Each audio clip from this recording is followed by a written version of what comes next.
Hello Empuraan എന്ന ചിത്രത്തിൻ്റെ മൂന്നാം ദിവസത്തെ ഏറ്റവും പുതിയ ബാംഗ്ലൂർ ബോക്സ് ഓഫീസ് കളക്ഷൻ റിപ്പോർട്ടാണ് ഇന്നൊരു വീഡിയോ ഭാഗത്ത് നോക്കാൻ പോകുന്നത്. വീഡിയോയിൽ മുൻപ് വീഡിയോ ലൈക്ക് ചെയ്യുക, ചാനൽ സബ്സ്ക്രൈബ് ചെയ്യുക. മാർച്ച് ഏപ്രിൽ മാസം അങ്ങോട്ട് ധാരാളം ചിത്രങ്ങൾ OTT റിലീസ് ചെയ്യും. നമ്മുടെ ചാനൽ ഭാഗം പരിശോധിച്ചാൽ നിങ്ങൾക്ക് ആ വീഡിയോയ്ക്ക് കാണാൻ വേണ്ടി സാധിക്കുന്നതായിരിക്കും. മോഹൻലാൽ, പൃഥ്വിരാജ്, മഞ്ജു വാര്യർ എന്നൊക്കെ പ്രധാന കഥാപാത്രങ്ങളായ ചിത്രമായിരുന്നു എമ്പുരാൻ. ചിത്രത്തിന് മൂന്നാം ദിവസവും മികച്ച അഭിപ്രായം തന്നെയാണ് പുറത്തുവന്നുകൊണ്ടിരിക്കുന്നത്. അതുകൊണ്ട് തന്നെ ഏവരുമേറെ ആകാംക്ഷയോടെ എമ്പുരാൻ എന്ന ചിത്രത്തിൻ്റെ കളക്ഷൻ റിപ്പോർട്ടും അറിയാൻ വേണ്ടി കാത്തിരിക്കുകയാണ്.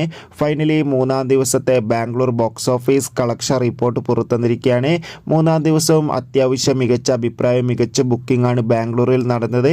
അതുകൊണ്ട് തന്നെ 2-2.5 കോടിക്കടുത്ത് നിന്നും കളക്ഷൻ നേടിയെടുക്കാൻ വേണ്ടി സാധിക്കുമെന്നാണ് ട്രാക്കിംഗ് റിപ്പോർട്ടുകൾ സൂചിപ്പിക്കുന്നത്. കാത്തിരിക്കാം കൂടുതൽ ബോക്സ് ഓഫീസ് കളക്ഷൻ റിപ്പോർട്ടിനായി.